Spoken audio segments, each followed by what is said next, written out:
నిజంగా ఆ సినిమా అలాగే తీద్దాం అనుకున్నాం, కన్ఫ్యూజ్ చేద్దాం, అదొక ఫార్ములా స్టైల్లో తయారు చేశాడు హసిత్ సినిమాని. చాలా కాంప్లెక్స్ ఇది ఉంది, బట్ అందరికీ కాదు ఇది, బట్ విపరీతమైన పేరు తీసుకొస్తుంది అనుకున్నాం. ముందు పేరు వస్తుంది, అందరూ బాగా కుదిరారు, అందరూ బాగా కష్టపడి చేశారు, చాలా పేరు వస్తుంది అనుకున్నా.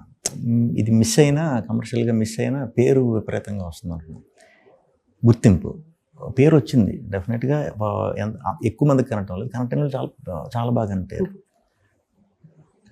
యూఎస్ వెళ్ళినప్పుడు స్వాగ్ అంటూ సెపరేట్ ఒక బ్యాచ్ ఉంది, కల్ట్ బ్యాచ్ ఉంది. అలా ఇక్కడ ఉన్నారు, బట్ ఎక్కువ నెంబర్లో లేరు వాళ్ళు. ఇంకా దానికి అప్రిసియేషన్ రావాలి. అది మా గురించి అంటలేదు నేను, అలాంటి సినిమా అప్రిసియేషన్ వచ్చినప్పుడు ఇప్పుడు ఆ కైండ్ ఆఫ్ కాంప్లెక్స్ స్టోరీ అలాంటి స్క్రీన్ ప్లేతో ఇప్పుడు ఒక 10-15 ఏళ్ళు మధ్యన ఉన్న కుర్రాడు ఇంకో 5 ఏళ్ళలో ఏటీవీలో చూస్తాడు.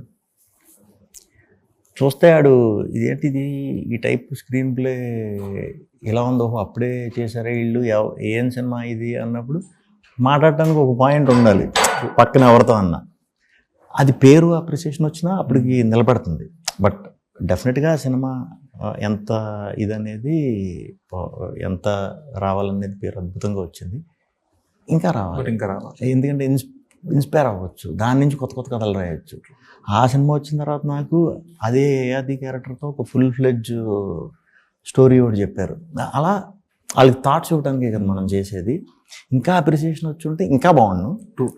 బట్ హ్యాపీ, ఏది ఇస్తే అది మనం తీసుకోవాలి.